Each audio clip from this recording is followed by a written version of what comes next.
ఇది నిన్న విమాన శాఖ మంత్రి ఆంధ్రప్రదేశ్ సంబంధించినటువంటి కింజరపు రామ్మోహన్ నాయుడు వచ్చిండు, అట్లాగే మోడీ కూడా వచ్చిండు. మోడీ వచ్చి అక్కడ ఫోటోలకు ఫోజులే ఇచ్చిండు. పైన బిల్డింగ్ పైన విమానము ముందు భాగం ఉంటే కింద నుండి ఇట్లా చూస్తున్నట్టు అదొక ఫోజు, ఇట్లా పరిశీలిస్తున్నట్టు ఒక 4-5 ఫోజులు ఇచ్చి అది పేపర్లు అన్నిటి కూడా రిలీజ్ చేశారు. సరే, అది అన్న వ్యక్తిగత విషయం. ఇక ఇక్కడ ఏం జరిగింది అనేటువంటిది చూస్తే ఏమేమి కారణాలు ఉన్నాయని ఒకసారి చూస్తే మనకు దీన్ని కొన్ని ఆధారంగా ఎఫ్డిఆర్ అంటే ఫ్లైట్ డాటా రికార్డర్, అది చాలా జాగ్రత్తగా తయారు చేయబడుతుంది, చాలా పటిష్టంగా ఫ్లైట్లో అమర్చబడుతుంది. అది కాలిపోవడం కావచ్చు, లేకపోతే సముద్రంలో పడ్డా కూడా మళ్ళీ తీయడం కావచ్చు, వాటర్ ప్రూఫ్, ఫైర్ ప్రూఫ్. అది చాలా నిన్న అంత బ్లాస్ట్ అయ్యి అంత కాలిపోయినా కూడా దానికి ఏం కాకుండా అంత దృఢంగా తయారు చేస్తారు అన్నట్టు.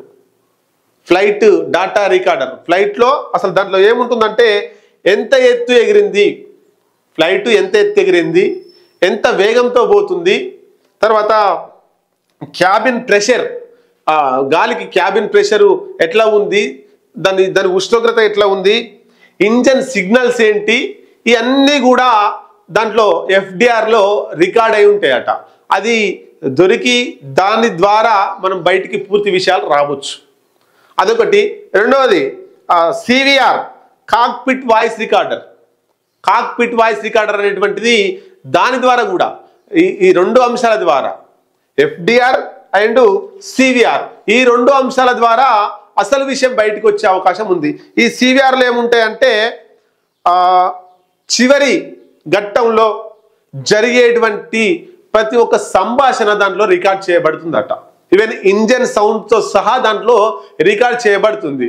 ఈ ఇద్దరు పైలట్, కో పైలట్ ఏం మాట్లాడుకున్నారు, ఏ రకమైనటువంటి ఇంజన్లో శబ్దాలు వచ్చినాయి, ఇంజన్ సౌండ్ ఏంది, ఈ ఎయిర్ కంట్రోలర్ తోటి అంటే ఎయిర్ సంబంధించినటువంటి ట్రాఫిక్ కంట్రోలర్ తోటి వీళ్ళు ఏం మాట్లాడే ప్రయత్నం చేసిర్రు, ఇవన్నీ కూడా ఆ కాక్పిట్ వాయిస్లో రికార్డ్ చేయబడతాయట. ఇవన్నీ కూడా ఎంక్వైరీ చేసిన తర్వాత, ఎంక్వైరీ అంటే మన దేశానికి సంబంధించి ఎంక్వైరీ జరిగే అవకాశం లేదు, మన దేశ నిపుణులతోటే ఎంక్వైరీ జరిగే అవకాశం లేదు. ఎందుకు, ఈ ఫ్లైట్కి సంబంధించి ఏ దేశాల వాళ్ళు ఈ ఫ్లైట్లో ఎక్కి చనిపోయారో ఆయా దేశాలకు సంబంధించిన అందరూ కూడా దీని మీద విచారణ చేసే అధికారం కలిగి ఉంటారట. మొత్తం మీద బయటపడే అవకాశాలు ఉన్నాయి. ఇక్కడ ఒక 4 కారణాలను మనం చూడొచ్చు. వెలుగు పేపర్ 4 కారణాలు రాసింది. ఏంటి అంటే మొదటి కారణం ఏదైతే ఒకసారి చూద్దాం. ఒక ఇంజన్ ఫెయిల్ అయి ల్యాండింగ్ గేర్లు మూసుకోకపోవడం వల్ల డ్రాగింగ్ ఎఫెక్ట్తో విమానం స్పీడ్ పడిపోయి ఉండొచ్చు.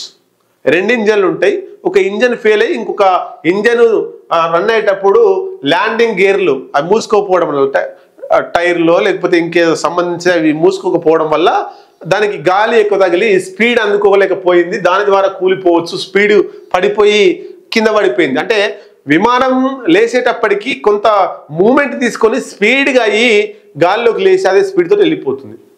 కాబట్టి ఆ ఇంజన్ ఒకే ఇంజన్తో అంత పైకి లేచి అది ఆ స్పీడ్ను అందుకోలేక, ఆ వేగాన్ని అందుకోలేక కూలిపోయి ఉండొచ్చు అనేటువంటిది ఒక ప్రధాన కారణం. రెండవది, ఒకేసారి 2 ఇంజన్లు ఫెయిల్ కావడం వల్ల ఫ్లైట్ కూలిపోవచ్చు. ఒకేసారి 2 టెక్నాలజీ ప్రాబ్లం వల్ల, సాంకేతిక లోపం వల్ల 2 ఇంజన్లు ఖరాబ్ అయి కూలిపోయే అవకాశం ఉంటుంది అనేటువంటిది రెండో కారణం. మూడోది, విమానం రెక్కలపై ఉండే టేక్ ఆఫ్ ఫ్లాప్స్, రేకుల వంటివి, అంటే దిగేటప్పుడు కావచ్చు, దిగేటప్పుడేమో అవి ఇట్లున్నాయి, ఇట్లా తెరుస్తాయి అన్నట్టు, ఎందుకంటే ఆ వేగాన్ని గాలిలో తగ్గించడం కోసం.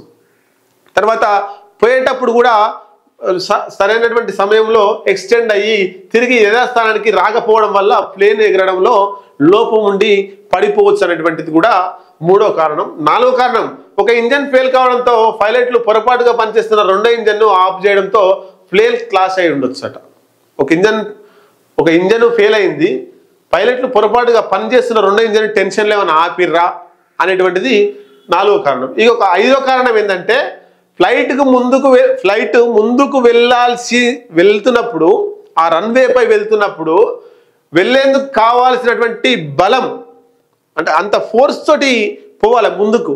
ఫోర్స్ తోటి స్పీడ్గా పోయిన తర్వాత అది టేక్ ఆఫ్ అయిపోతుంది. ఆ బలం కోల్పోయింది, పైకి లేచి అంత లేవాల్సినటువంటి ఫోర్స్ కోల్పోవడం వల్ల కింద పడిపోయిందేమో అనేటువంటిది ఈ 5 కారణాలను చూపిస్తున్నారు. మరి ఏం కారణం అనేటువంటిది వారం రోజులు, 10 రోజులు, 20 రోజులు, నెల రోజుల దాకా పట్టొచ్చు ఈ ఎంక్వైరీ అంతా కూడా. ఎంక్వైరీలో ఏం జరిగింది అనేటువంటిది FTR, కాక్పిట్ వాయిస్ వీటి ద్వారానే పూర్తిగా మనకు బయటికి వచ్చేటువంటి అంశాలు మనకు వస్తాయి. కాబట్టి అప్పటికి ఆ అంశాలు ఈ రిజల్ట్ బయటకు వచ్చేదాకా అందరూ అంచనాలు వేయడమే తప్ప ఎవరు దాంట్లో ఎక్స్పర్ట్ కాదనేటువంటి విషయాన్ని గుర్తుపెట్టుకోవాలి.